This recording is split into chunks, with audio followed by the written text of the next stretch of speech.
Hey folks, Boston Joe, how's it going YouTube? I wanted to give you kind of a cool video I thought of when I made a phone call the other day that, it's not something you could do every day, so it's not like you can listen to this, apply it, and try to make $1,000 every day. This is just something that a little tip or trick and here or there can make you a little bit more money than some of the people that go around and don't look for stuff like this.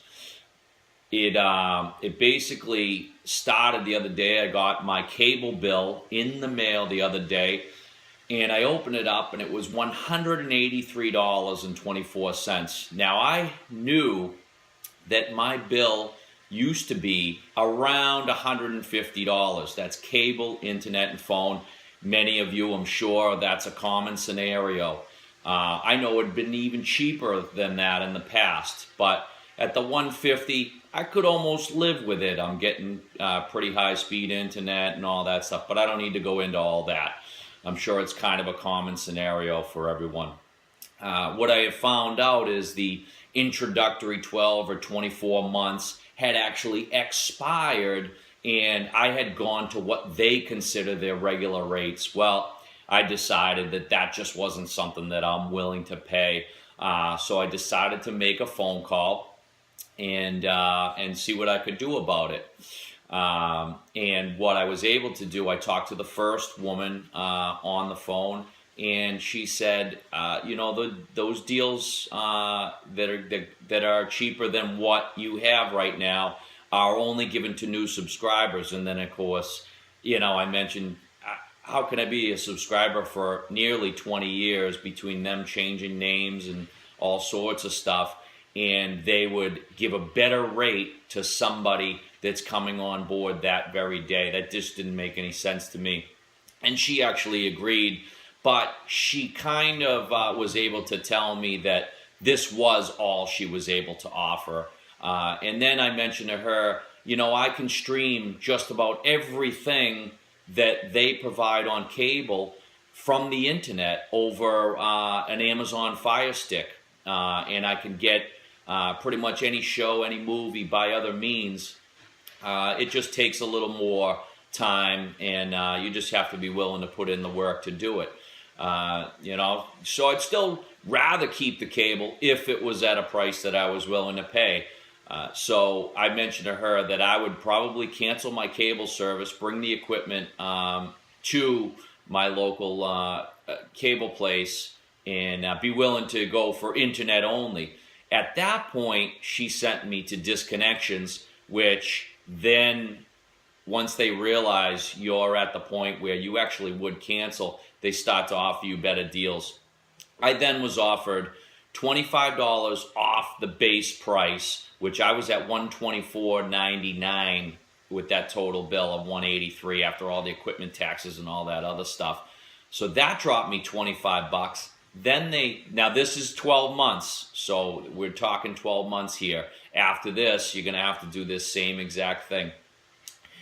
Then she actually mentioned off the DVR service, which I pay an extra $10, she could cut that in half for 12 months. That gave me another $5 off the bill. That gave me $30 off the bill. I won't even add in the fact to this money kind of equation that she gave me 6 months of HBO, which will drop off automatically and not renew.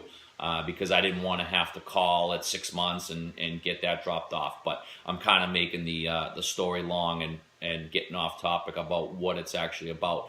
So there's the $30 to start with over the next 12 months that I'm going to save on my cable bill because I was able to take the time and make the phone call. Just put in a small effort.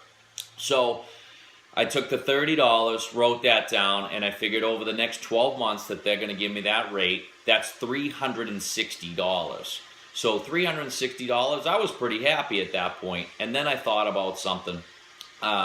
My mortgage comes into effect, and you hear people all the time pay down money a little bit early and you'll save yourself a ton of money at the end. So I wanted to do a little hypothetical.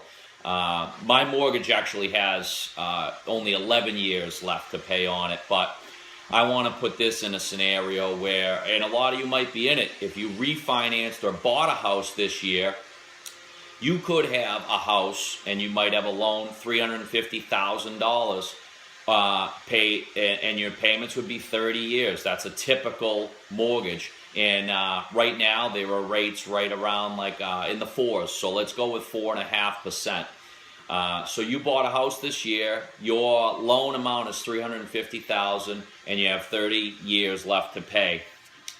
The total you're going to end up paying, and this is a sick amount, it's going to make your stomach turn, is $638,423. Now, you could take the $360 that you will have in the 12th month of your new mortgage, and with your 13th payment, so 1 year later, you take the $360 and you walk into a bank. Now, that would be my scenario because I will only bank locally. I will not bank with a national, a bank that works across this country, because I think they're too big.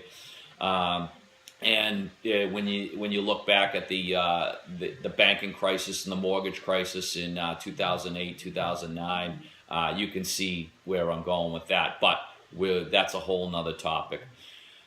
So you would have to do it electronically if you're banking nationally, or mail in the check for $360. Either way, you take that $360 after the first year, because you've saved $30 a year for the last 12 months, and you make a principal-only payment against your mortgage that you've now been in your house for 1 year.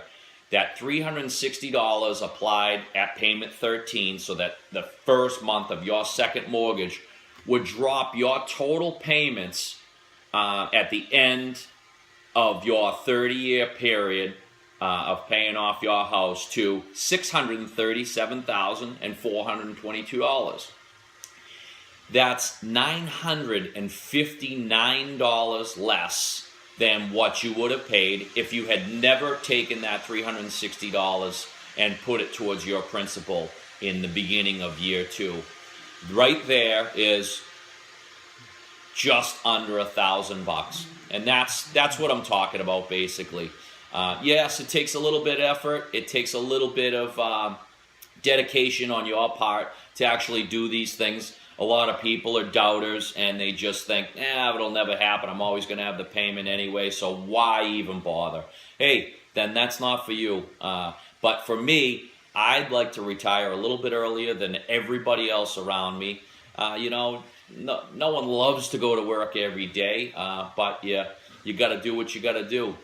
But you do little things like this on the side, and let me tell you something.